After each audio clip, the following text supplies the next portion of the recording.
national security to make sure we can grow our own food. Well, thank you, Brian, sir, if you don't mind. Yes, this morning Secretary Hegseth, Secretary Noem, and Attorney General Bondi and I had a press conference at the USDA.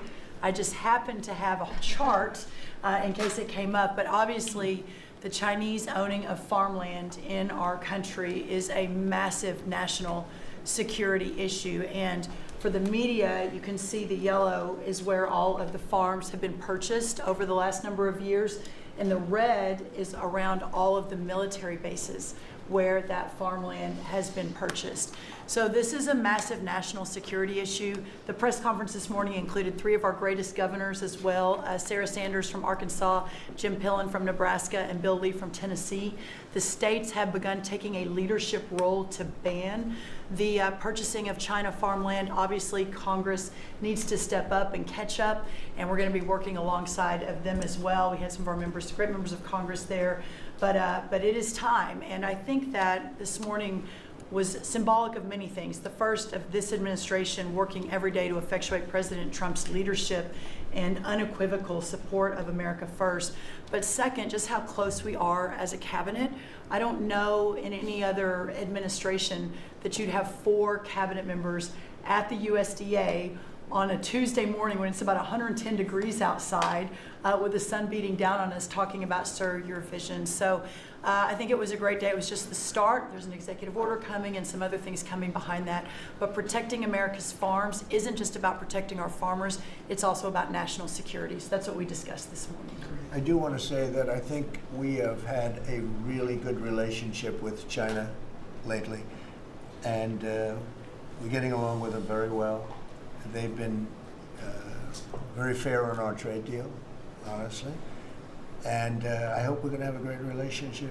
It's a big, strong, powerful country. We're more powerful than they are. We have much better military equipment than they do. But we are getting along with them very well. I'm getting along with President Xi very well. We speak often. And with all of that being said, and I understand what you're saying, but I think we're getting along with China very well.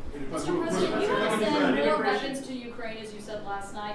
Last week, the Pentagon paused some shipments of weapons to Ukraine. Did you approve of that pause? We want to put defensive weapons because Putin is not treating human beings right. He's killing too many people. So we're sending some defensive weapons to Ukraine, and I've approved that. So who ordered the pause last week? I don't know. Why don't you tell me? I think that's a question for the Go ahead. Mr. Yeah. President, on immigration, the Secretary of Agriculture did say this morning that undocumented workers would not be covered by any amnesty from working on farms. You had said maybe that the ISA folks won't go after those folks on farms. So which is it? There's no amnesty. What we're doing is we're getting rid of criminals, but we are doing a work program. Do you want to explain that, please? Yeah, this morning we talked about, of course, this was a top of mind question. This morning we talked about protecting the farmers and the farmland, but obviously this president's vision of no amnesty, mass deportation continues, but in a strategic way, and then ensuring that our farmers have the labor that they need. Secretary Chavez-DeRimmer has been a leader on this. Obviously this comes out of the Labor Department, but moving toward automation, ensuring that our farmers have that workforce, and moving toward an American workforce. So all of the above. We've got to give the farmers the people they need, but we're not talking amnesty.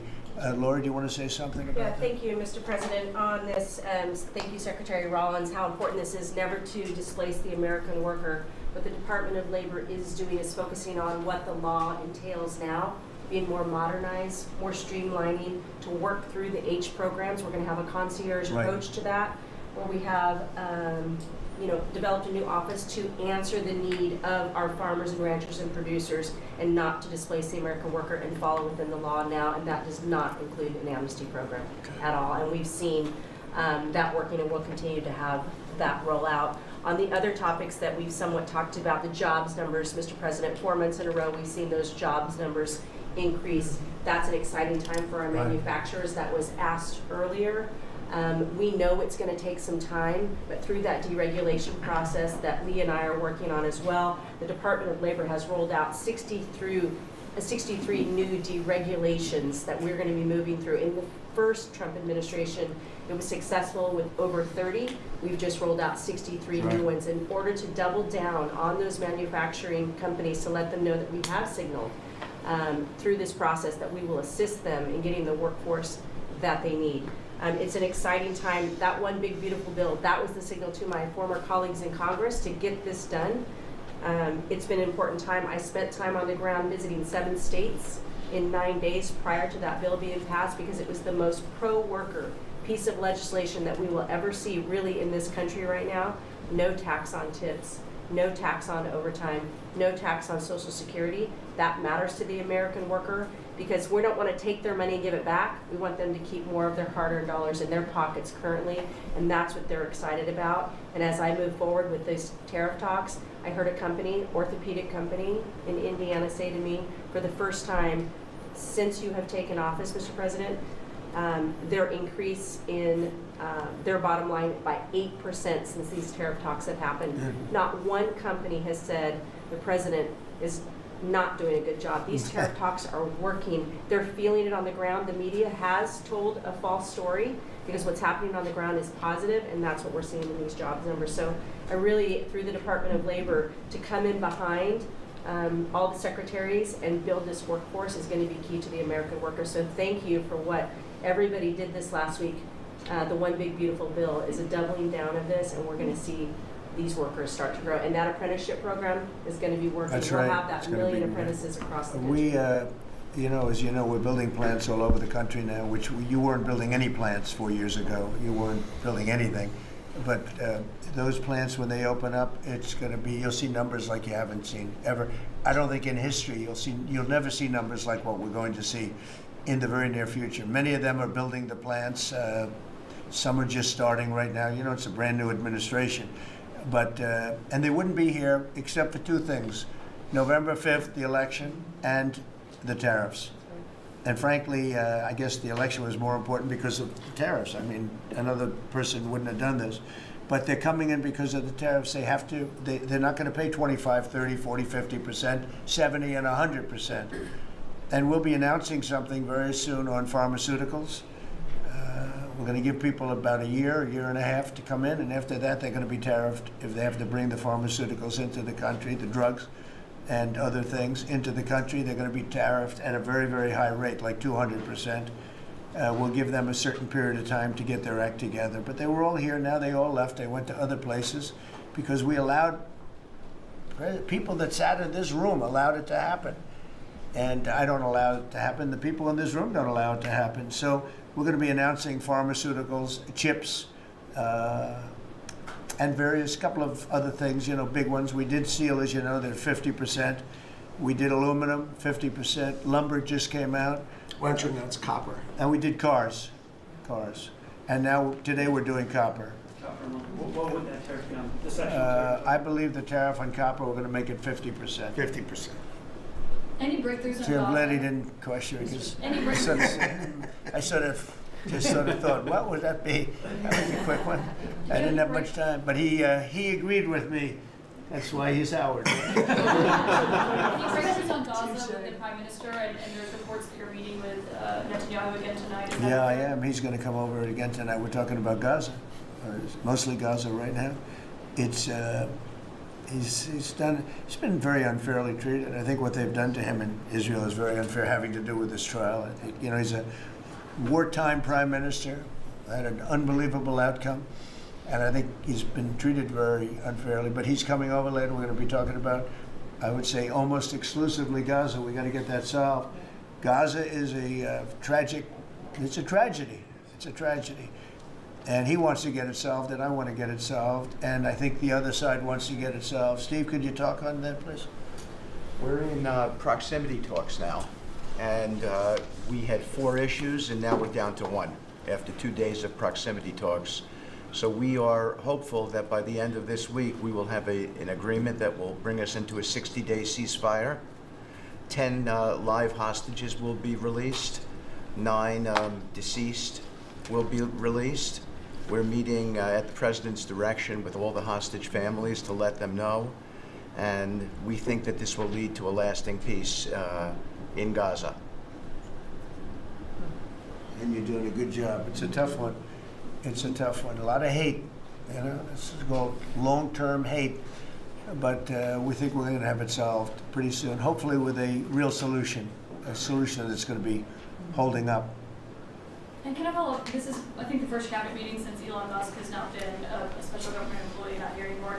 He's now saying he's going to create a third political party. Are you worried about the impact that that could have? No, I think it'll help us.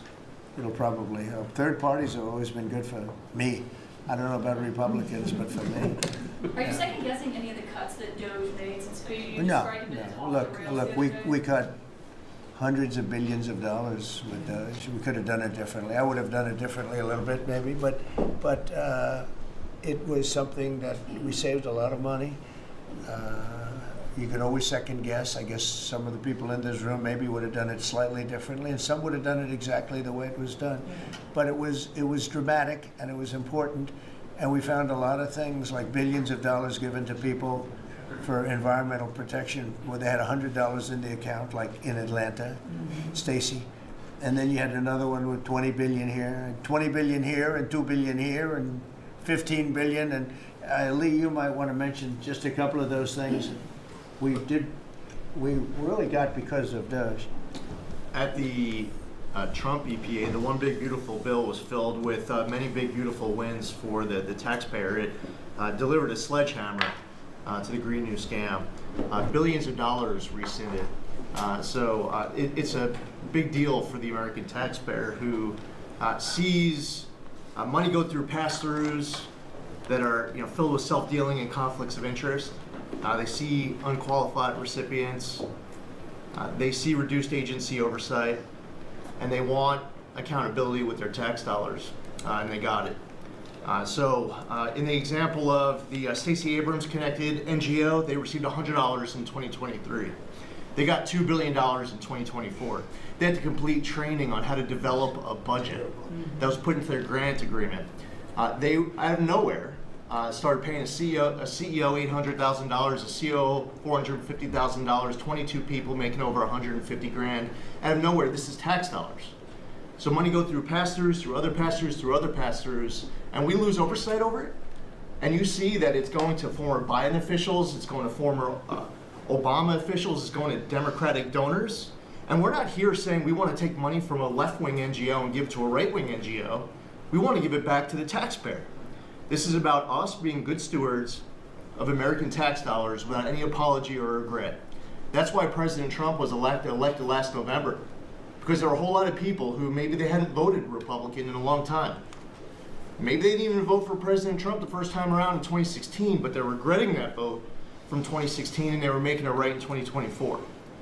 So the one big beautiful bill gave us the tools to rescind billions of dollars more. We're seeing hundreds of thousands of dollars that'll get wasted per electric vehicle as an example of this money that was going through it. They gave $50 million to a group called Climate Justice Alliance. They say that climate justice runs through a free Palestine. The Biden EPA gave $50 million to a group that says the climate justice runs through a free Palestine. We say that if you're going to spend $1 in the name of remediating an environmental issue, then spend the $1 on remediating an environmental issue. We say that we can protect the environment and grow the economy. We want to help grow more baseload power in this country. So why is it that it took this long for this team to get assembled, to be able to fix the mess that we inherited? But gosh, we love showing up at our jobs every single day, first thing in the morning, because all day long we get things done for the American taxpayer. And Congress did its part last week by passing one big beautiful bill to deliver this accountability and to cut off the Green New scam. So maybe it's a bad day for Stacey Abrams. Maybe it's a bad day for all those well-connected Democrats getting paid off. But you know what? God bless America. Because at the end of the day, President Trump is here, J.D. Vance is here, and the greatest cabinet ever assembled to deliver that much-needed and highly demanded accountability. Well said. That was a very good answer.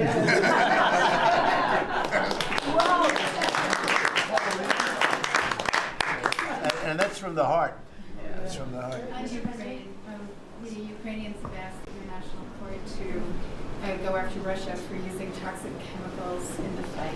Germany and Germany and the Netherlands have had intelligence saying that. What does U.S. intelligence believe, and what do you believe about the use of chemical weapons? And would you agree that that's a case for court? Well, I'd ask John maybe to discuss it if you'd like, John.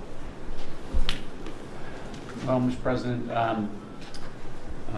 obviously chemical weapons, if it's documented and its use, it's illegal. It's against all international laws of armed conflict and treaties. And obviously I can't share in this room with this audience the intelligence that I can share with you privately, but obviously you're not going to stand or allow for any violations of international law by anyone. That's right. Thank you. Could I ask Sean to Department of Transportation, Sean Duffy, former great congressman, very popular, decided to go out and make a couple of bucks. He made a lot. Then he got bored with that, though. He likes serving people better, the people.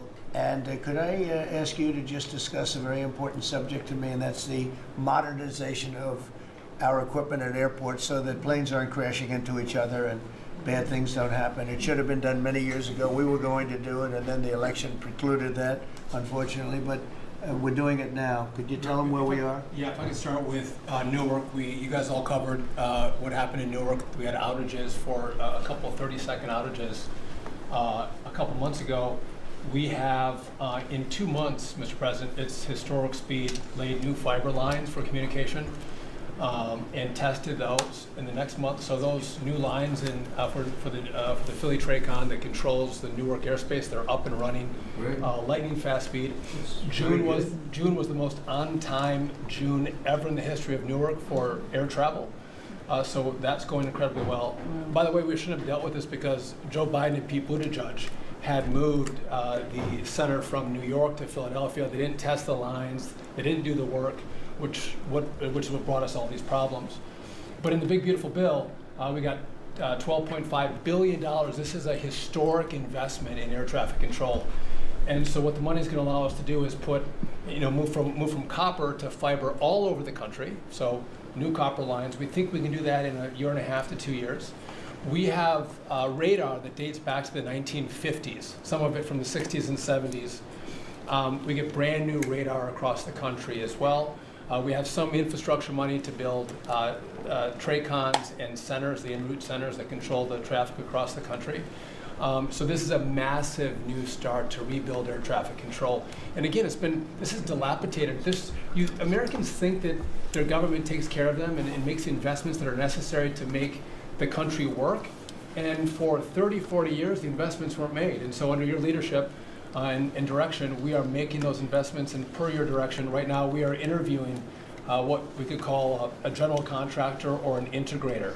One company to manage. It's a massive project. The FAA is not qualified to manage this kind of a project. So we are now going through the process of finding who that one company will be to manage the whole project. We'll interview those companies together and make that selection. So we'll write one big beautiful check to one beautiful company that'll be responsible for this whole build. But if I just make one last point, this is not enough money. We're going to need more. But this is a massive new start. The biggest investment. We'll need some more money on top of it, but a great start from the big beautiful. It's a starter. It was very important to us. And just to cover that, there have been accidents, and my pilots, I would often hear them say, "Oh, good," and they would use a different system, a different country to land in New York. They'd use the radar and other things from a different country. I said, "What's that?" He says, "Oh, our system is so bad." And I knew that. We were all set to start, and Buttigieg came in, and what they did was so crazy because they hooked in copper into fiber, into steel, they had all different systems. They had hundreds and hundreds of contractors, different contractors for different airports. They spent billions of dollars, and they made the system worse because you can't hook copper into fiber. It doesn't work that way. You just can't do it. It's not doable, but they tried to do it. Didn't work out too well. And in the end, it was just a complete disaster. We want to have one great company. Now, Raytheon's going to bid, IBM's going to bid. We have 5 or 6 bidders that really are good and do this stuff. And we want one, I tell because I know about overruns. I look at the railroad out in California, headed up by one of the worst governors in our country, who I used to get along with actually, but he's just, you know, when you lose 25,000 houses and you would have had your cities burned down. If we didn't step in, Los Angeles would have been burned to the ground. But you look at that, and I said, I really know how to build. And you got to have one guy, one contractor, one great one, whether it's IBM or Raytheon is good, but you have 4 or 5 that are really, really great, and they're all bidding against each other. But you don't want to have one doing the wire and one doing the digging and one doing the demolition and then they're all saying, they all blame each other because they're saying they were late and therefore you have to pay me millions of dollars more money. I know the system so well, and we're going to have a great company do the whole thing. We're going to get a fantastic price. Maybe we'll get them, they're very big and very strong, and maybe we'll get them to make a contribution toward getting it done at the right price. But we're going to have a great system. When we finish, we will have the best system on earth, done by one of the 2 or 3 best companies. There are only a few companies can do this. This is not. But if you would have seen what this other group did, they were going crazy. They had, I heard 3,000 contractors. And then when it all came together, guess what? It didn't work. It's a disaster. So we're going to have in a pretty short period of time, it's going to take us about 2 years to build it. And we'll have a contract given out probably over the next couple of months. We have some great bidders, some great companies that want to do the job. You're going to have great air traffic control. Yes, can I just make one last point of this? So the last administration signed a contract with an American company to fix the copper to fiber, and that contract was a 15-year contract. The system is failing today, but that's how idiotic and incompetent the last administration was. And under your leadership, we're saying, listen, we don't have time. We don't have 15 years. We don't have 5 years. We have to do it right now. And so the president always talks about on time and on budget. We have embraced that. We are going to be on time and on budget. And by the way, you mentioned a train out in California. Stay tuned for probably give us 5 days and you'll have an answer on what's going to happen with the $4 billion that we potentially have invested on a train that's going to go nowhere. It's going to be $120 billion that'll never connect San Francisco to LA. Again, the last administration wasted so much money on projects that never work. If you're going to have high-speed rail, you're going to invest billions, we should actually have high-speed rail in America, not boondoggles that fund political friends and allies and family. They have from San Francisco, inside of San Francisco to inside of Los Angeles. It should have never been built because airplanes do it better. And you could drive it. You could drive it. No problem with driving it. The roads aren't even crowded. So they were going to do this, somebody's idea. Somebody got paid off a lot of money and they started it. It was going to cost a very small amount of money. And it ended up costing literally hundreds of times what the original. And now what they did is they said, well, going into the city is too big a deal. So we'll leave it 25 miles short of the city. So now they're leaving it. They're not going to finish it, really. It's not the same project. So now they're leaving it outside of San Francisco and outside, short of each. They just want to get it done, and I've never seen cost overruns. You know, if you have a cost overrun of 10%, you should be ashamed of yourself. 20%, you should not do any more jobs. This is a cost overrun of 2,000%, something like that. It's unlimited, and it's not finished. And maybe it will never get finished. And I told Sean, look at it from every standpoint, but we don't want to, we have federal money going into that, and it's like throwing it out the window. So whatever you can do to stop it. $15 billion and not one track has been laid. $15 billion and we're 16 years into the project, not one track. Mr. President, on New York, you're the most prominent Republican in the country from the city. What do you want to... Anywhere else, please. I don't want to be a wise guy. Perhaps I could. Maybe Marco. But how do you want Republican voters in the city to vote in the upcoming mayoral election? Should they vote for Eric Adams? Should they vote for Sliwa? Should they pick someone else? Look, number one, you have a communist running, and you shouldn't vote for him. He's a disaster. He's leading. He's got the Democrat nomination because that shows you where the Democrats have gone. He actually wants to take over the grocery stores of John Catsimatidis, who's a great guy, a rich guy, grocer. does a good job, wants to take over. He actually called me the other day. He's concerned his stores are going to be taken from him, and they won't be run like John runs them, believe me. He runs a good operation, but he actually said he wants to run his own grocery stores. No, this is a man who's not very capable, in my opinion, other than he's got a good line of bullshit, and he's convinced them to go with him. Now, as you know, Cuomo, who does have capability, is running, but he got knocked out, and now they're running as you have Eric Adams, the current mayor, you have Cuomo, and you have Curtis Sliwa.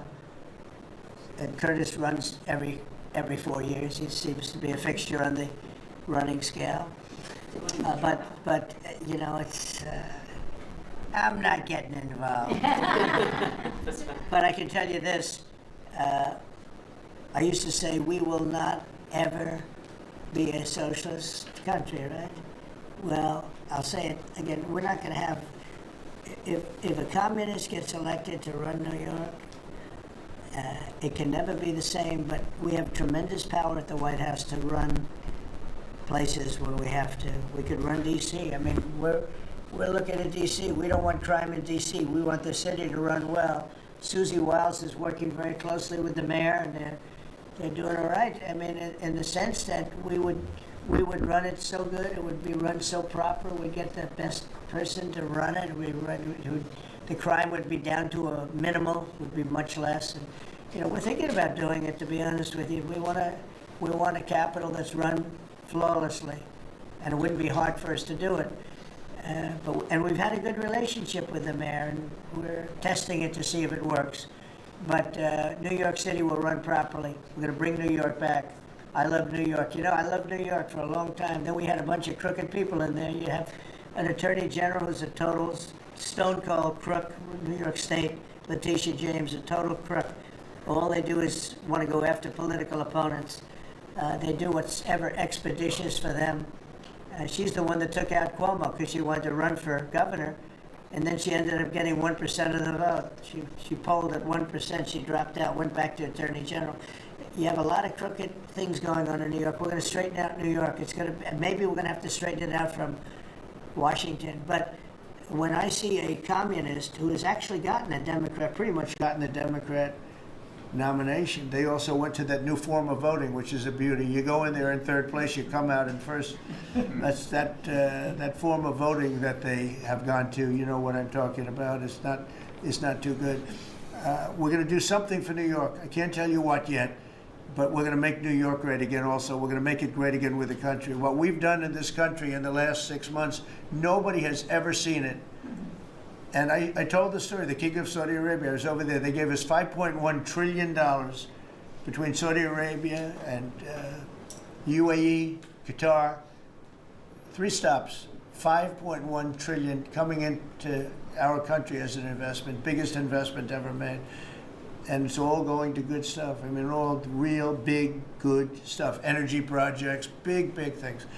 But they all 3 told me essentially the same thing. We thought your country was dead, and now you've got the hottest country in the world. We're right now riding the hottest country. We all, and you can all be proud of it. We're in the hottest country. This is the hottest country in the world. There's nobody close. Made hotter by some great pilots and great machines that nobody else has. Those great, big, beautiful machines, they rode those machines right into the toughest territory. And nobody knew what the hell happened. And then they hit their targets perfectly, and it was complete and total obliteration. And that's why that war ended, Steve. They told me that's why the war ended. The war ended when they saw that, it was over. And we're very proud of it. But we have the hottest country in the world right now, from a country that was close to dead. And if I didn't win, if you would have had the other person win, we all know who she is. Whether it was she or Biden, they're the same. He may have been more competent than her, and that's hard to believe, right?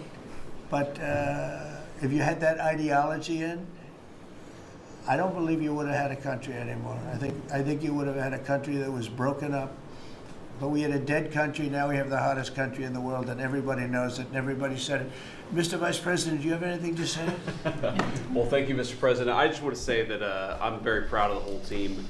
I think everybody has worked together. You see Pete and Marco and Steve working on some of the diplomacy, Christy and Pam working on the border. We just have a really, really solid team, and we've done a lot of good work. And in particular, I want to congratulate the White House staff led by the President on getting the One Big Beautiful Bill passed. Yeah. I was personally skeptical, sir. I never told you this, but I was skeptical we'd be able to get that thing done by July 4th. We did it because we worked together and we worked very well. So it's an honor to be a part of it, but I'm really proud of you guys for doing a great job.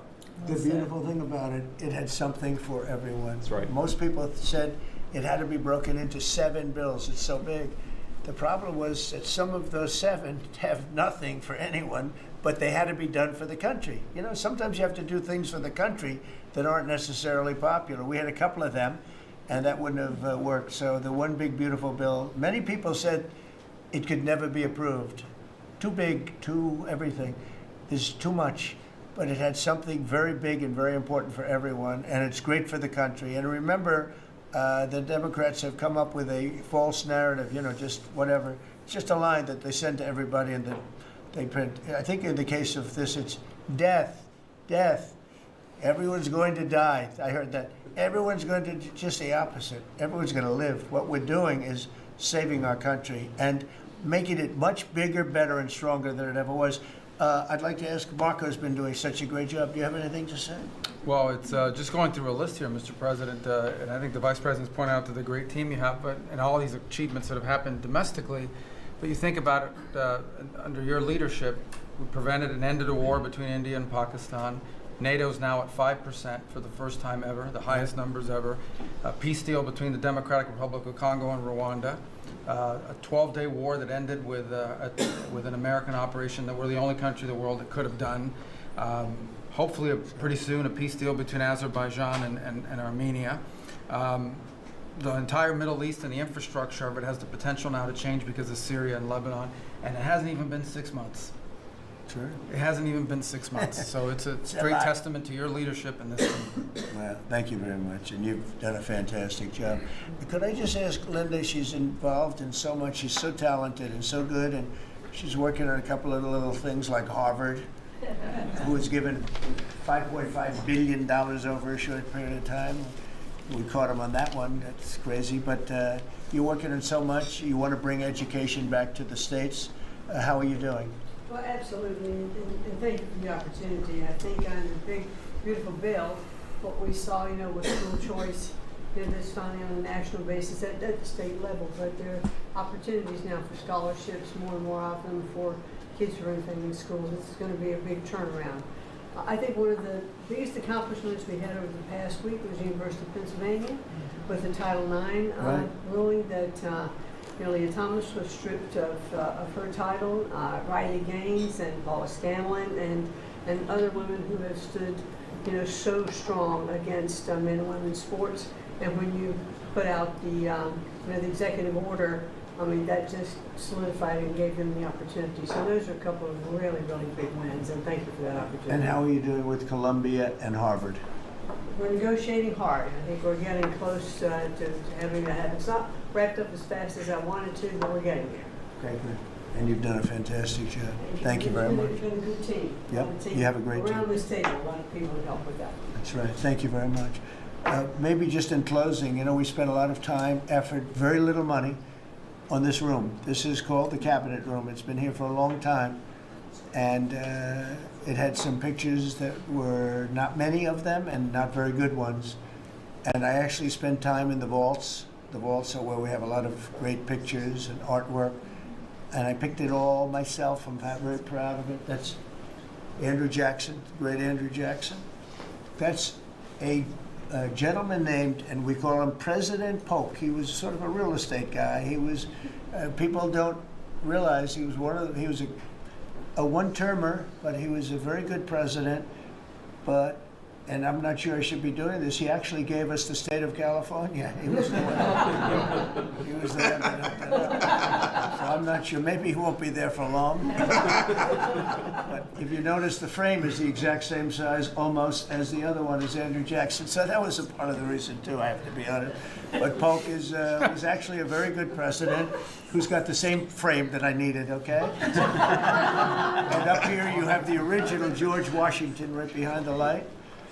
And then you have Dwight Eisenhower, who was a very underrated president. He built the interstate system, and he was the toughest president, I guess, until we came along. But I don't mind giving up that crown, because I don't want to be too tough on it, but we want to be humane. But he was the toughest president on immigration. He was very strong at the borders, very, very strong. And sometimes you can be too strong. He was strong on the borders, and during a certain period of time, they were so strong that almost every farmer in California went bankrupt. And we have to remember that. We have to work together. We have to remember that. But he was a very good president, and a very good general, and a very good president. And I thought he deserved a position somewhere on this floor. And then you have, this is very exciting to me, he was not a Republican, to put it mildly, but he was, he was a four-termer. He was Franklin Delano Roosevelt. And if you notice, there were a lot of ramps outside. We have ramp, people say it's an unusual place for a ramp. It was because of him. He was wheelchair bound, but he was an amazing man. It's an amazing portrait, and we used to have him in the room, a different portrait, and it was a terrible portrait. It was almost like it was done by a child. And I used to say, I can't believe that he would have approved of that portrait of himself. And I was in the vaults and looking at things. I said, what's that? And we have some great curators here. We have 6 curators at the White House. They have 2 for paintings, they have them for furniture, they have them for different things. I guess cost is no object. Okay, cost is, maybe I'd have 1, but that's all right. But we have 6, and they're very talented, though. And he said, that's a picture of FDR. I said, really? Let me see it. They took off the wrappings, very well preserved. And I said, that's the picture they've been looking for years. That was the picture of Franklin Delano Roosevelt. And I said, oh, wow. And likewise, that fit, see frame-wise, it just doesn't work. It doesn't work if you have, I want to be nice, but it doesn't work if you have a big frame, a little frame, but it's like perfection. I'm a perfectionist. The mirror was down in the vaults also. I said, where is this from? And it's a very old, very storied mirror, beautiful. We put that up. And then over there is Honest Abe Lincoln. And that picture was in his bedroom. And we thought that this would be a very important place, because this is where wars are ended. I'm not going to say wars are declared. I'm going to say wars are ended, okay? We'll be positive. And that's the picture of Abe Lincoln from his bedroom, sat in the bedroom for many, many years. That was his favorite picture of himself. And the Lincoln bedroom's very famous. You remember when Bill Clinton had it and he rented it out to people. Okay? We don't do that. But it's an incredible room. And we took that picture from his bedroom. That's Abe Lincoln. And then over here you have John Adams, and it's they were the first occupants of the White House, 1800. And John Quincy Adams, Mrs. Adams, they were the first occupants. So we have them looking at each other, and in between their stare is Abraham Lincoln trying to make peace. And that picture was in a room that I have that was not important, like the cabinet. I gave it up. I said, I have to give it up, because that's one of the greatest pictures in the White House. The White House is tremendous art. And the Oval Office, when we're there, we'll go over that. That's really been something. Then we got the drapes, so we got the whole thing. We got new drapes. We got new, wasn't a big expense, very, very small. And we took some of the Chinaware and silverware and trophyware, they call it, from the vaults, and we had it cleaned up. Hadn't been shined up in 100 years. Some of this has sat in the vaults for over 100 years. Amazing. Over 100 years. Many of the pictures that were put up in the Oval Office, as an example, those two as an example. So he was president. They moved in 1800. and he won the election, I believe, in November of 1800, John Quincy Adams. And we thought that would be, he was considered to be a good president, and he was the first occupant of the White House, so it sort of made sense. And I love the frame of those pictures. Look at those frames, you know? I'm a frame person. Sometimes I like frames more than I like the pictures. And we have the flags of the Marines, and Space Force now has its own flag. I'm very proud of Space Force, but the Army, Navy, Air Force, Marines, Space Force, the whole thing. And Coast Guard is right there. We never forget the Coast Guard. They do a great job. So we have the flags throughout the office. And it's really become quite a beautiful place. I don't want to tell this, Marco pointed it out. I was going to leave the clock. So as president, you have the power. If I go into the State Department or Department of Commerce or Treasury, if I see anything that I like, I'm allowed to take it. Do you believe this? So I'm in Marco's, I see this gorgeous clock, grandfather clock, and there it is. I said, Marco. He didn't know about it. I had to read him the rule and regulation. I said, Marco, I love this clock. Look at it. It's beautiful. He said, what clock? I said, the clock that's in the other room is incredible, and nobody gets to see it there. Marco, I tried to talk him into it first, and it sort of worked, and then I had to use a little more. I said, I'd love to take that clock out and put it in the cabinet room. He said, no, are you serious? I said, Marco, I have the right to do it, Marco. And he said, all right, what the hell? So that's his contribution to the cabinet room. But it's, by the way, it's an incredible clock. And, you know, it's an important room. So you may see it again. Maybe we'll move it back sometime. Anyway, so that's pretty much it. But it really is great. Here we put out, you know, these lamps have been very important, actually. Whether people love them or not, but if you see pictures like Pearl Harbor and Tora Tora Tora, you see movies about the White House and where wars are being discussed, oftentimes they'll show those lamps or something like those lamps, something that looks like them, probably not the reals, because I don't think they were allowed to. This is a very important room. This is a sacred room, and I don't think they made movies from here. You never know what they do. But they were missing medallions. See the medallions on top? They had a chain going into the ceiling. And I said, you can't do that. You have to have a medallion. They said, what's a medallion? I said, I'll show you. And we got some beautiful medallions. And you see them. They were put up there. Makes the lamps look better. So we did these changes. And, you know, when you think of it, the cost was almost nothing. We also painted the room a nice color, beige color. And it's been really something. The only question is, will I gold leaf the corners? You could maybe tell me my cabinet could take a vote. You see the top line moldings, and the only question is, do you gold leaf it? Because you can't paint it. If you paint it, it won't look good, because they've never found a paint that looks like gold. You see that in the Oval Office. They've tried for years and years. Somebody could become very wealthy, but they've never found a paint that looks like gold. So painting it is easy, but it won't look right. And the question is whether or not we should gold leaf it. Linda, do you have an opinion? I gold leaf it. You like it the way? No, I gold leaf it. You'd gold leaf it? Yeah. Who would gold leaf it? Could I raise you? How about, would you gold leaf it? I was going to ask about McKinley, one of your favorite presidents. Well, McKinley was a great president who never got credit. In fact, they changed the name of Mount McKinley, and I changed it back, because he should have been, the people of Ohio he was the governor of Ohio. The people of Ohio were very happy when I did that, I heard. They were very insulted. They took the name of Mount McKinley off. That was done by Obama a little while ago, and I had to change it back. I changed it back. He actually was a great president. He was a president, he was the tariff, the most, I guess, since me. I think I'm going to outdo him, but he was a tariff president. He believed that other countries should pay for the privilege of coming into our country and taking our jobs and taking our treasure.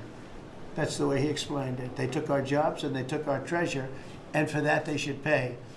And he made them pay, and he built a tremendous fortune. In fact, in 1887, they had the Great Tariff Committee was set up in 1887 because our country had so much money, we didn't know what to do with it. And they set up a committee of, as they called them, elites.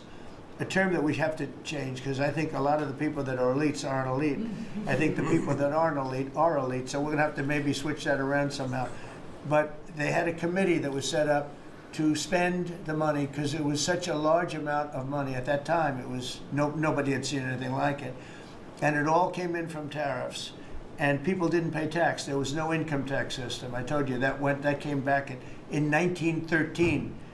That came back and lived well for a while, and then you had the Great Depression, and then later they tried to bring back tariffs, but the whole thing was, this was after the Depression. It was one of the great misconceptions, is people like to say, oh, but it was during the, but no, the country had a Great Depression, and then after the Depression, long after it started, they brought back tariffs to see if they could save it, but it took them really 25 years.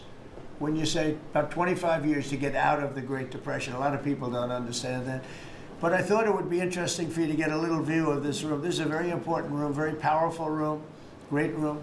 And we've done similar, but even beyond this, in the Oval Office. We brought back pictures of some of the great presidents. Many of them were in the vaults for over 100 years. Originals all, beautiful, beautiful things. And rather than sitting in a vault downstairs for 128 years, I thought we should display that, and we did that, I think, in a really good way. We've gotten very high marks, but it's interesting. People walk into that room and they look around the room. They don't even want to talk to me. They could look at it for hours. It's funny, when people come into the Oval Office, it's such an incredible, it's a sacred place. When people come into the Oval, from the biggest people in the world, presidents, prime ministers, kings, queens, in one case at least, queens, and the biggest business people in the world, they walk into that office, and they always say, there's no place like this in the whole world in terms of the power.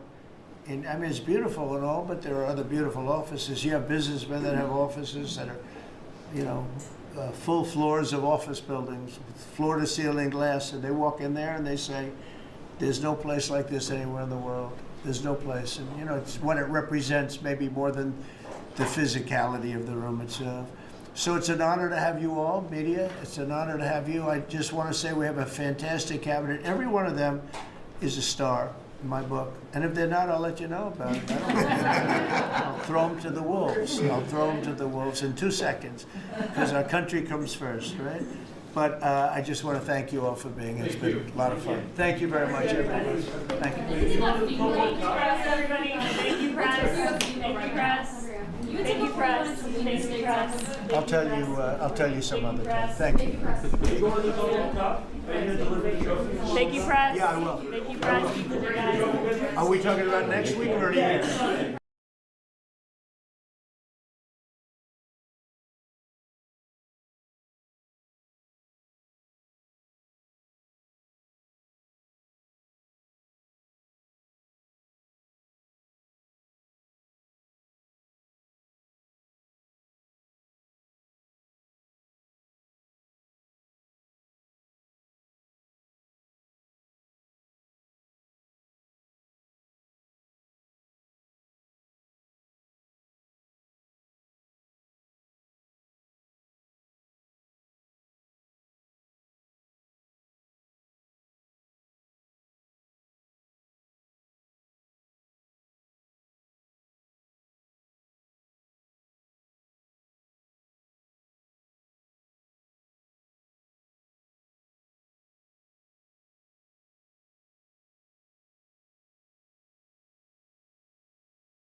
if you want.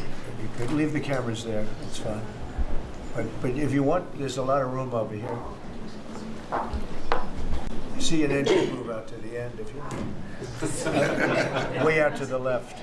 To the left. To the left. Are you able to get them all in the room? Are they in? Yes, sir. Are you okay? Thank you very much. We've had a tremendous 6 months, and we've had a tremendous 2 weeks, which now is, I guess, 3 weeks. And we have a tremendous group of people here that have done a great, unified, beautiful job. I want in particular, because of what she's gone through this last few days, done an incredible job. As you know, Christy, I'm going to ask you to say a few words about Texas. The first person there was the first person I saw on television was you, actually. And you've worked great with the governor, who's terrific. And you might want to tell a little bit about the trials and tribulations, but we appreciate the job that you and everybody have done. You had people there as fast as anybody's ever seen. So I really appreciate it. We all do. And maybe you could say a few words. Sure. Well, thank you, Mr. President. I want to thank you for your leadership. Texas is strong, and the people of Texas are incredibly strong. They've gone through something that is absolutely horrific, and it is heartbreaking to watch these families suffer the way that they are. As soon as this flash flooding event happened, you know, the governor has activated his emergency responders. Nim Kidd is his emergency management director, who is incredible, and has immediately worked with the local first responders to get help to individuals and get them evacuated, put requests into me. We deployed, sir, right away, as you know, because you and I were talking a lot during this time, the Coast Guard. We also had some assets out of Customs and Border Protection. Our BORTAC teams went in and helped with rescues and clearing debris so that we could get roads open and people get the help that they need. I think when I got there the most, sir, that day, as soon as I arrived on site, was getting a briefing from all the emergency responders, was just how unified they were in focusing on the fact that we're there to save lives. They were there to rescue people, find people who were still alive, and to reunify them with their family members. We as a federal government don't manage these disasters. The state does. We come in and support them, and that's exactly what we did here in this situation. FEMA went to an enhanced level immediately, but as soon as you signed the major disaster declaration, we were able to get them resources and dollars right away, just like you envisioned, through state block grants to help them with cleanup.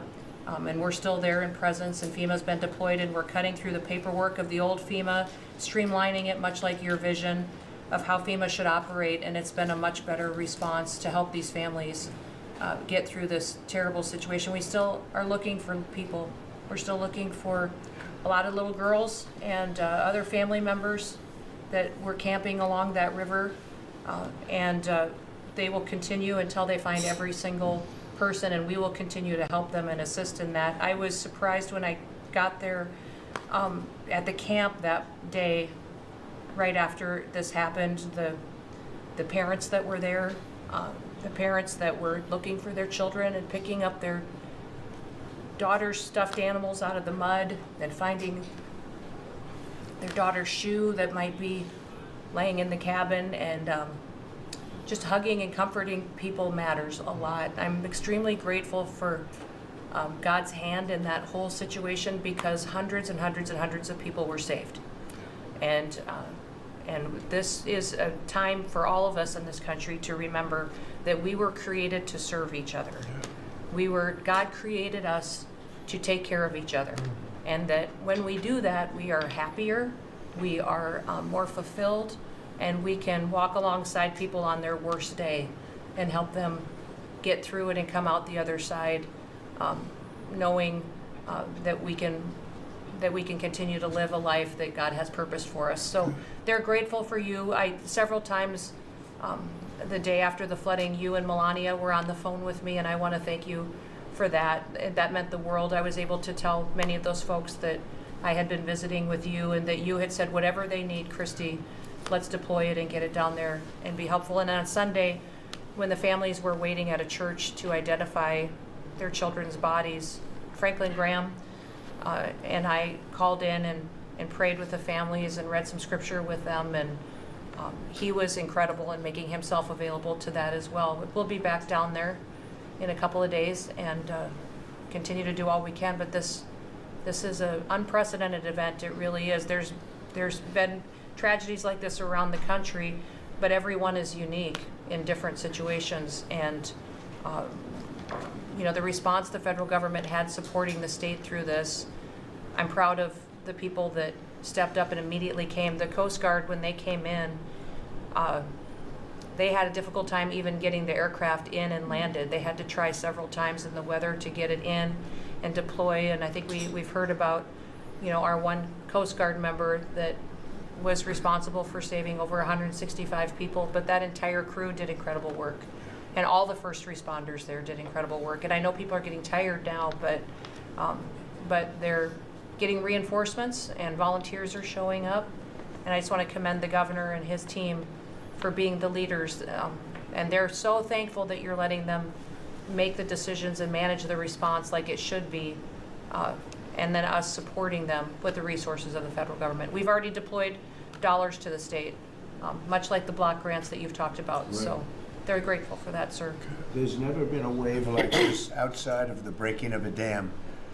Because this was almost a wave that ended up being 30 feet high, more actually. Now with the dam you can understand it, but this approached almost with that speed. When you see a dam break, it's not a pretty sight. It wipes out everything, and this is the kind of thing that built up so fast. And it's happened 2 or 3 times before over the years, but not to this extent. But tell them when you met the father who was picking up the daughter's clothing. And I had walked through so the sad. cabin where all the little girls died, and I had kind of fallen apart in there, but I walked out of the cabin, and a gentleman was standing there, and he said, that man over there needs a hug. And so I walked over to him, and I hugged him, and I said, do you work here? And he said, no, my little girl was in that cabin. And he said, and I just found her best friend about an hour and a half ago. She had passed away. And he just fell apart. And so then we just hugged and talked for probably an hour about that. But then there was the grandpa was there looking for his granddaughter as well. There was a dad there of one of the counselors.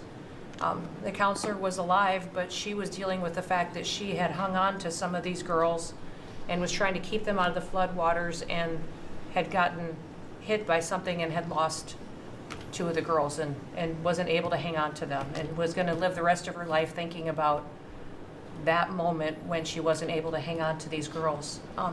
But these parents were picking up their kids' belongings out of the mud and throughout the camp and putting them in bags. And then one of the dads said, I knew 50 of these girls here. So I knew that was her dress and my daughter's friend's dress. So he was picking it up and putting it in a bag to return to her parents. And so it was and then the director was there comforting everybody who had lost his father the night before too. And he was still there trying to facilitate all of these parents grieving their children and find them. So the strength of people is incredible. One of the things that I asked there that day was that they all have escorts or counselors when parents come in. So from that point, that when they came into the camp, that they have somebody with them when they're going and looking for their children's belongings or looking for their children. And so very emotional, but also just so tragic.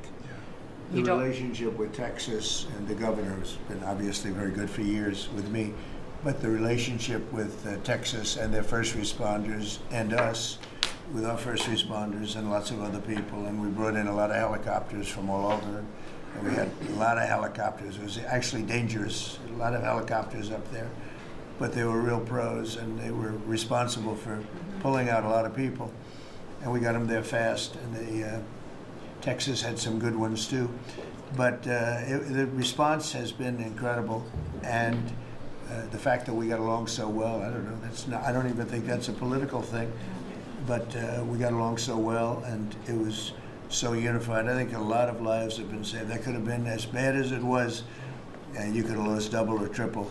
This thing was just really horrible. Well, congratulations on a great job, and appreciate it. I know you're going down. I'll be going down on Friday with First Lady.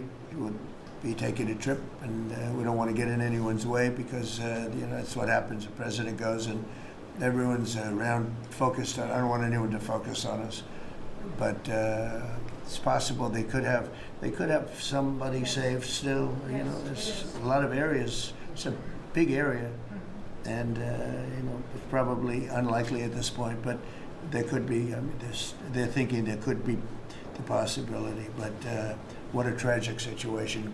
A good job, and we'll see you on Friday, and we'll finish out the day here.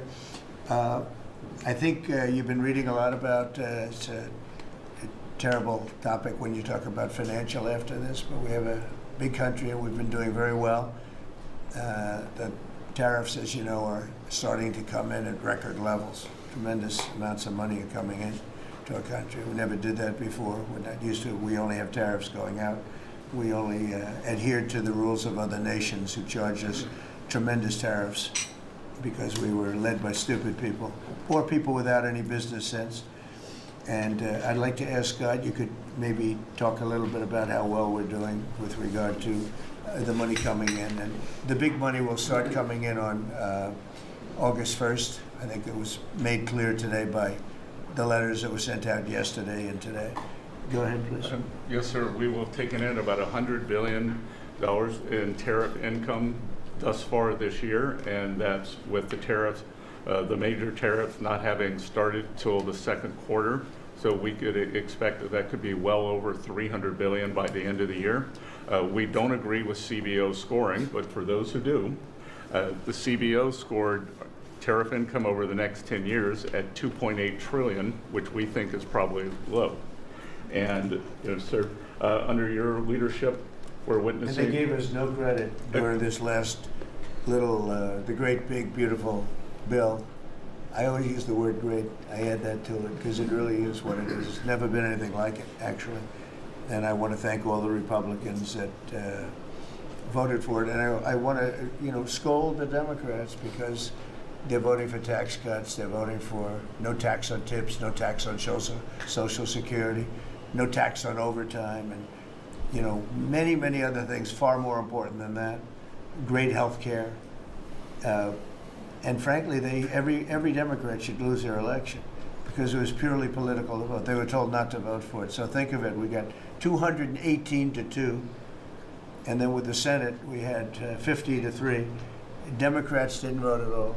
Not one positive vote with all of the good things in there. Economic development money, tremendous border money. Now you're loaded up on the border.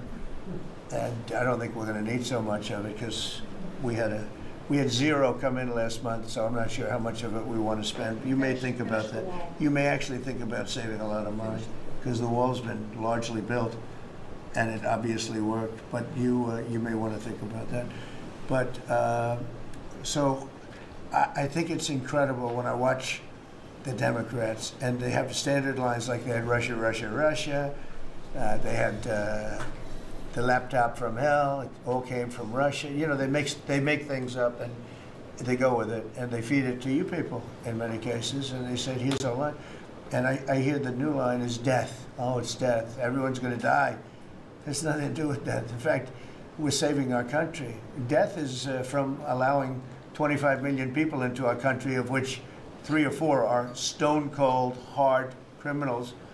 11,888 are murderers, many of them committing more than one murder. That's death, and the Democrats did that. Joe Biden did that by allowing people to come in here just totally unchecked, unvetted, open borders, open borders. The whole world was dumped into our country from prisons, from gangs, from mental institutions. We have many people walking the streets, walking in areas that we don't know anything about that came out of insane asylums.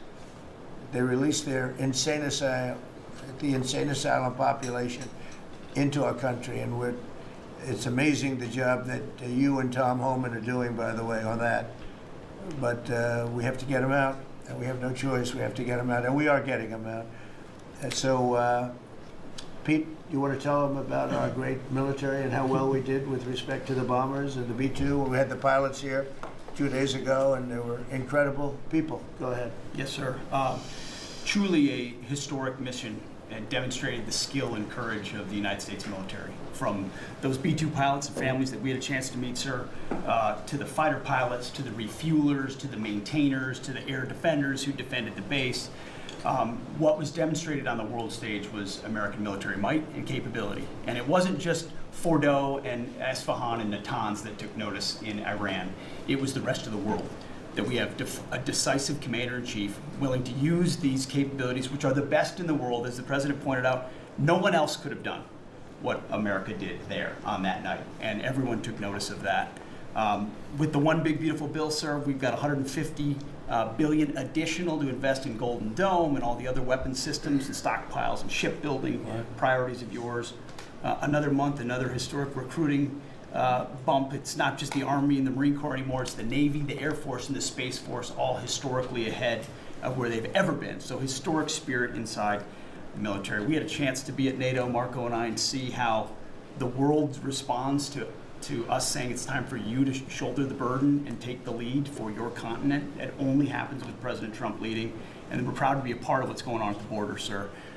With now a 4th national defense area where we're helping get to that number 0 and securing the border. But that mission, Operation Midnight Hammer, re-established deterrence. It reversed what happened in Afghanistan. You saw the debacle of what Biden allowed to happen in Afghanistan and what that did to our image. President Trump said, with Operation Midnight Hammer, we're re-establishing American leadership and deterrence, and we're proud to be a part of it, sir. And our so-called enemies were watching. They watched every minute of it. They watched. There was very few people that weren't watching, actually, but they watched every minute. It was a perfect military performance, the likes of which we haven't seen in a long time. I mean, if you compare that to the same country, the hostages from years ago, Jimmy Carter, it was unfortunate for Jimmy Carter. He was a nice man, but with the helicopters going down, the sandstorms, the prisoners, they get captured, then the election, and prisoners and Reagan and all the problems. It was nothing but problems, and that was a failure. And ours was not only the pilots. I mean, those machines flew for 37 straight hours. They didn't stop.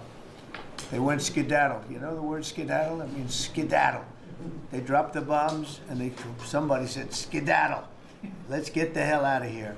And every bomb hit its mark, and hit it incredibly. And as you know, the Atomic Energy Commission said it's gone. That place is gone. We had a lot of fake reporting, mostly from CNN, where the scammer writer, a writer for CNN, who should be fired, by the way, she was involved with the 51 fake intelligence agents, if you remember that. She did that story, created a story out of it. She created a story out of the laptop from hell, saying it came from Russia, but it actually came from Hunter Biden's bedroom, or worse. Just a scammer, and she's still at CNN, which is pretty amazing. But we'll ask you a question about her. But they came up with this concept that maybe the attack wasn't that good. Maybe and I saw it happen right after the attack. I saw this person on CNN. I actually watch. I like to watch the enemy. You learn from the enemy, and I watch because you have to know where they're coming from. And I watched her say, Anderson, you know, I'm hearing stories that maybe they didn't hit their target. Maybe it wasn't that good a hit. And we're hearing stories. The next day it was a little more, and the next day a little more. After 3-4 days, she was saying, you know, I don't know. I don't think it was that. Except by that time, everybody knew it was hit perfectly. The evidence is in the planes. The pilots are the best evidence. But they actually came out of their plane because they were here the other day, and they said, it was so sad. We did such a good job. We flew into very dangerous airspace. I'll never forget, we were in the Situation Room, and they said they have entered Iranian airspace, and everyone took a deep breath because they had more missiles pointed at them, but the equipment is so good, it's stealth, way up in the air, and it was stealth, and they went right through that, and they sort of, by the time they found out they were there, they were already gone. That was the word skedaddle, get the hell out of here. But they were right in the most dangerous airspace in the world, and they took those big, beautiful, very fast. They're unbelievable planes. I mean, they become really beautiful works of art. You know, I always thought they sort of were cool, but now they look better than just cool, don't they, huh? But they dropped the loads, and literally they would hit, if you look at this table, from here to there, they had a half a refrigerator door is the way to best explain it. Take a refrigerator door, average size, cut it in half. That was their target. They hit every single one. Then we had 30 missiles, Tomahawk, shot from submarines 300 miles away. Every one of them hit their target. It was a perfect mission. Then they came back, almost 37 hours. Every plane worked perfectly. The mechanics were here too. I said, you got to get the mechanics here. We didn't have any problems. If you remember, they had a lot of problems with the helicopters, but they did fly through a dust storm, which they shouldn't have done. Sometimes you say, let's go back and try it on a nicer day. Dust and sand don't work well with helicopters if you know much about helicopters, but that was a horrible embarrassment to us. Then we had Afghanistan, which I think was the most embarrassing moment in the history of our country, and we would have gotten out. I was the one that got them down. I would have kept Bagram, the big air base, which right now is controlled by China, one among the most powerful runways in the world, thick with concrete and steel. Anything could land, and right now they were 1 hour away from where China makes its nuclear weapons. I was keeping it. Outside of that, we were leaving, and I would have been out faster than them, but we would have gotten out with strength and dignity. Instead, that was the most botched up mess I've ever seen. They left all that equipment behind, and every year they have a parade running down some third-rate street with the equipment. You know, it's supposed to be Fifth Avenue. It doesn't work. But with all that equipment that they left, they should have taken every ounce of it. I was taking every ounce. I said every screw, every bolt, every nail you take out of there. And Millie said, I remember one time, sir, we're better off leaving the equipment. Why? Well, it's cheaper. I said, cheaper? You mean it's cheaper to leave a $150 million airplane rather than flying into Pakistan or India or someplace, or just flying it straight home? It's cheap. Yes, sir. That's when I knew he was an idiot. Didn't take long to figure that one out. But they left all that equipment, but they left their dignity behind. It was the most embarrassing moment, in my opinion, in the history of our country. Not that we got out. We should have not been there, but that we got out the way we got out, with great embarrassment and death. You had 13 young people. I've gotten to know their families very well, but you had hundreds of people killed that nobody talks about. Yet the other side, many people were killed. Many people are walking around with no legs, no arms from that whole thing. They left from the wrong airport. They should have left from Bagram, because Bagram was a big base with hundreds of miles of fencing and territory around it. Nobody would be able to get near it. And they left. So, we've done a great job. And I think people are really starting to see it. They're starting to appreciate it. Pete's done fantastically. That mission was a work of art. And I have spoken to some of our perceived, I don't know if they're enemies, but they're perceived as being potential enemies. And they essentially said the same thing. Very impressive. There wasn't a thing that we didn't lose an engine. We didn't lose it. They landed and they were cheered. But the sad thing was they were cheered. And one of the pilots said, we were a little concerned because when we got out, we were told that on television they were reporting that we may have missed our targets. Sir, we hit every target. That's what I do for a living. We hit every target. In fact, when the bombs hit, a yellow haze came over the horizon that I've never seen before. It just lit up the whole horizon, brighter than the sun. It was like looking into the sun. He goes, we hit our target, because you know what that was exploding. And but they were a little downbeat because they listened to that fake CNN reporting and the fake New York Times. They worked together to try and say that it wasn't perfect. They couldn't say they missed. All they could say is, maybe it wasn't perfect. And you ought to fire that reporter immediately. You should fire her. Real fake. And so I just want to congratulate those pilots. And, a lot of people don't like bringing things like that up. I do. I always like confronting, because otherwise the public doesn't know that you're a bunch of crooked people. But they know, they've learned.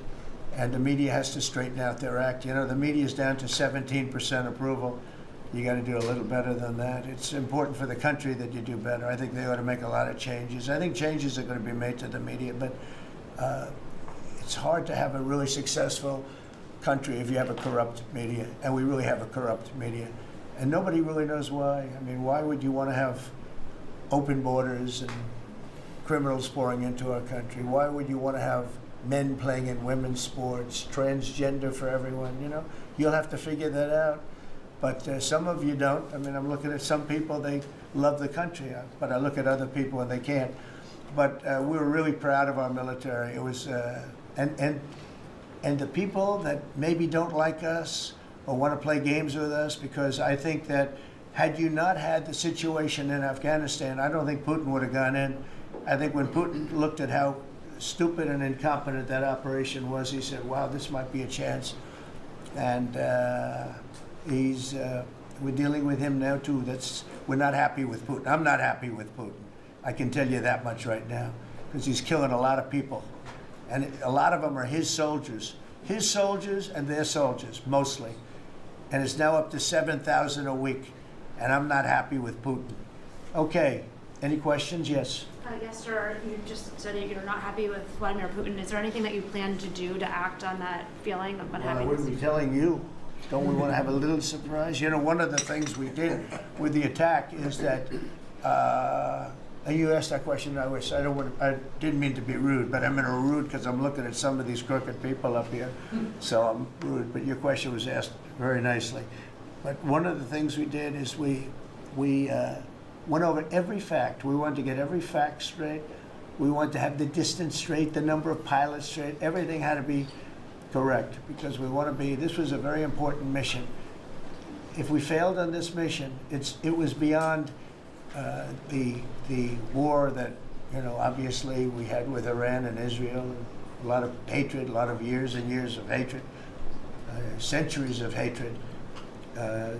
People have never seen anything like it. So we wanted to be correct with all our facts. So, you know, what I was doing is just asking, it would be great if the media would be correct with their facts. That's all we ask for. So, hey, go ahead. So finish it up. Oh, yes. Just sort of turning back to Russia, if there's anything that you would signal about your displeasure with them. Well, look, I'm very unhappy with them. There's no reason for this.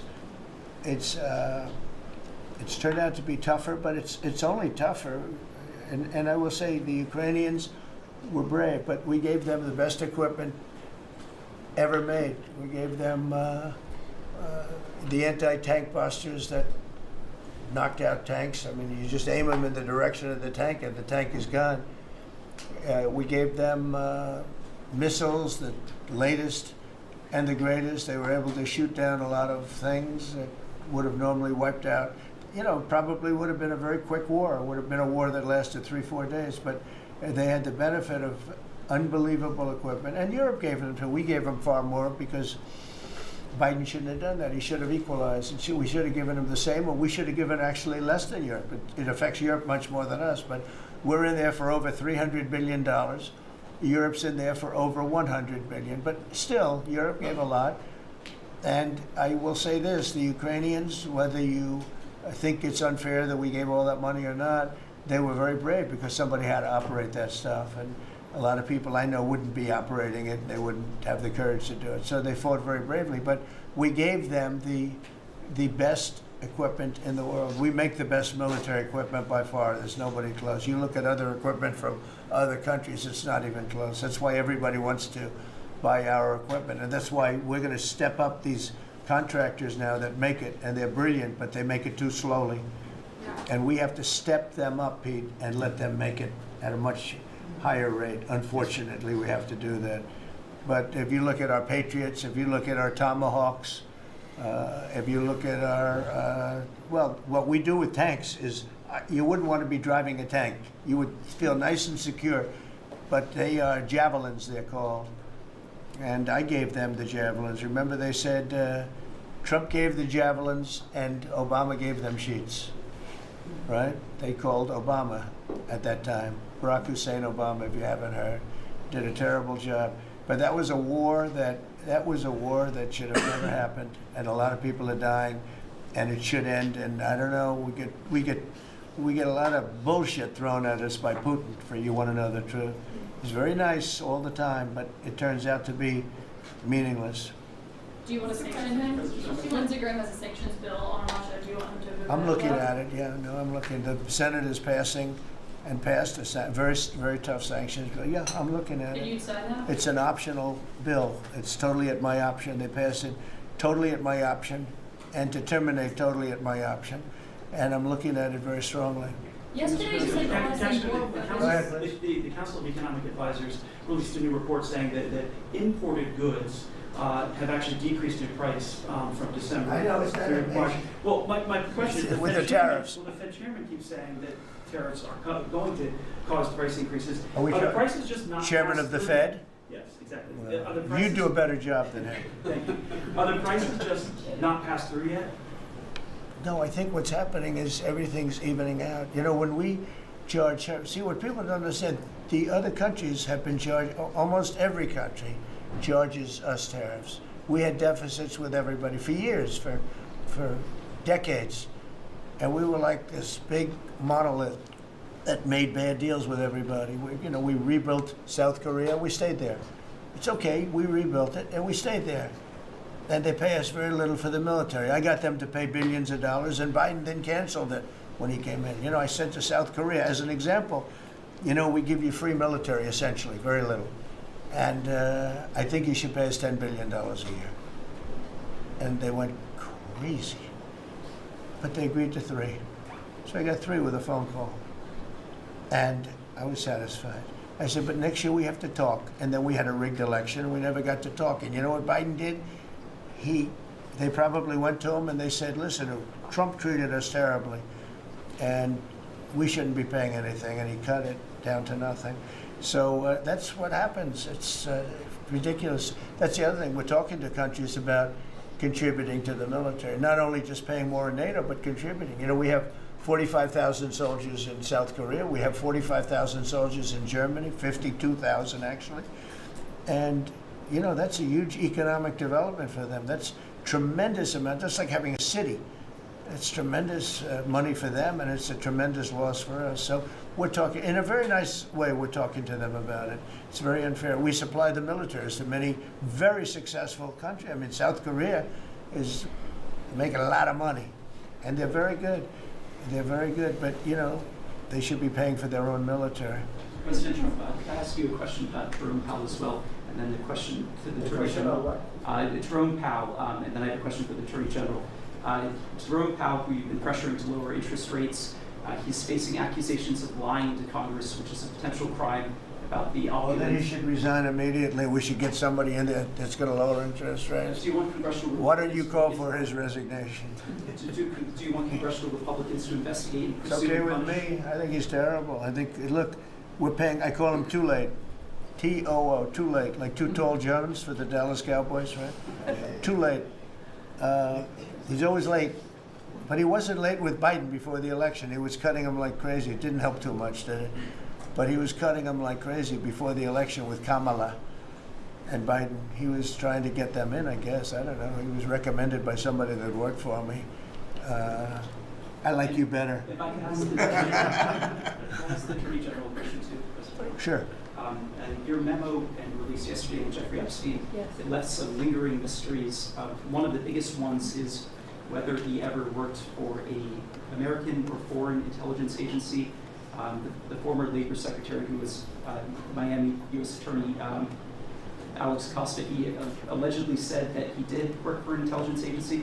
So could you resolve whether or not he did? And also, could you say why there was a minute missing from the jailhouse tape on the night of the step? Yeah, sure. If I Ma'am, could. could I just interrupt for Sure. 1 second? Are you still talking about Jeffrey Epstein? This guy's been talked about for years. You're asking, we have Texas, we have this, we have all of the things. And are people still talking about this guy, this creep? That is unbelievable.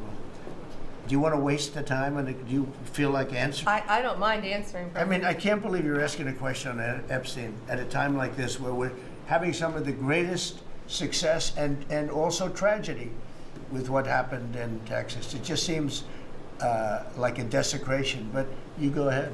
Sure. First, to back up on that, in February, I did an interview on Fox, and it's been getting a lot of attention because I said, I was asked a question about the client list, and my response was, it's sitting on my desk to be reviewed, meaning the file along with the JFK, MLK files as well. That's what I meant by that. Also, to the tens of thousands of video, they turned out to be child porn downloaded by that disgusting Jeffrey Epstein. Child porn is what they were. Never going to be released, never going to see the light of day. To him being an agent, I have no knowledge about that. We can get back to you on that. And the minute missing from the video, we released the video showing definitively the video was not conclusive, but the evidence prior to it was showing he committed suicide. And what was on that, there was a minute that was off the counter. And what we learned from Bureau of Prisons was every night, they redo that video. It's old, from like 1999. So every night the video is reset, and every night should have the same minute missing. So we're looking for that video to release that as well, showing that a minute is missing every night. And that's it on Epstein. Mr. President, just on the tariffs again, August 1st, you said is the deadline. What incentives do countries have to negotiate? It seems that deadline keeps moving. It was April 2nd, now it's... We didn't move, no. It's always been August 1st, that's what we're paying. A statement was put out today, and I put it out just to make it clear. It wasn't a change, it was August 1st. We don't change very much. Every time we put out a statement, they say he made a change. I didn't make a change. A clarification, maybe. No, August 1st they pay. And everybody pays, everybody has to pay, and the incentive is that they have the right to deal in the United States. If they don't want to, they don't have to pay, and they don't have to deal here. But if they want to buy and make a lot of money and sell in the United States, they have to do that. If you go back and look at some of the good presidents, our country was the wealthiest, proportionately the wealthiest, from 1870 to 1913. It was an all-tariff country. We didn't have income tax. That came in in 1913. We had tariffs. And we had so much money we didn't know what to do with it. We had, we had a couple of presidents that were very, very strong. McKinley, I guess, more than anybody, but he was the tariff king, but he was very, very strong. It's sort of sad. He made a fortune for this country, became very rich, and then Teddy Roosevelt went out and vice president, and he spent the money. And they said Roosevelt was a great president. And let's say he was a great president, but the money was paid by McKinley with tariffs. Tariffs are charged by other countries at levels that are ridiculous. And I call those other countries to say, and every one of them is willing to give us everything now, by the way, just so you know. Sir, we'll charge you no tariffs, nothing. We'll give you everything. We'll give you access to our markets. We'll give you everything. Is that a correct statement, Scott? Yes, sir. Howard, would you say that's a correct statement? Exactly correct. It's like they just don't, because they're very spoiled, because for years they ripped us off and we didn't have a president that understood it, or Secretary of Treasury or Secretary of a lot of different secretaries are involved, but certainly Commerce Secretary was, not doing their job. I don't know about Kelly, she's small business. We'll keep it that way, okay? Her small business is bigger than almost all big businesses when you add it all up.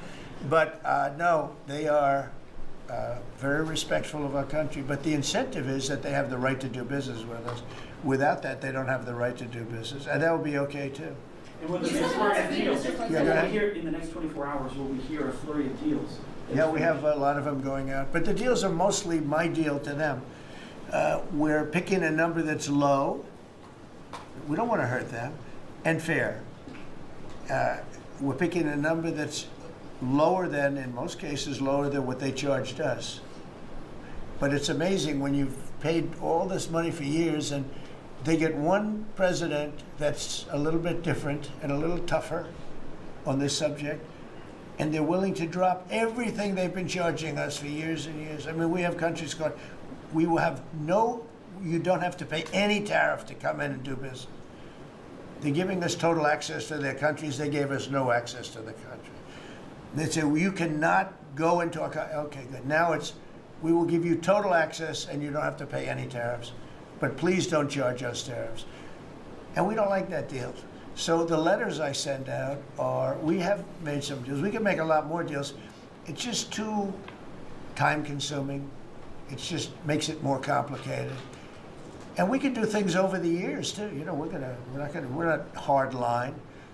But it's about time the United States of America started collecting money from countries that were ripping us off and laughing behind our back at how stupid we were. Okay? Thank you. Mr. President, Yellow, in the yellow. on the tariff issue, so you've talked about India coming, but then a couple days ago you issued a new tariff threat to members of the BRICS countries for if they aligned with anti-American policies. 10% charge. That would be India, Brazil. That's right. They have to pay 10% if they're in BRICS, because BRICS was set up to hurt us. BRICS was set up to degenerate our dollar and take our dollar as the standard, take it off as the standard. And that's okay if they want to play that game, but I can play that game too. So anybody that's in BRICS is getting a 10% charge. Is that immediate, sir, or is Yeah, that pretty if soon. they engage in some behavior? Well, if they're a member of BRICS, they're going to have to pay 10% tariff just for that one thing. And they won't be a member long. I thought BRICS was, you know, I said this about a year ago, and it largely broke up.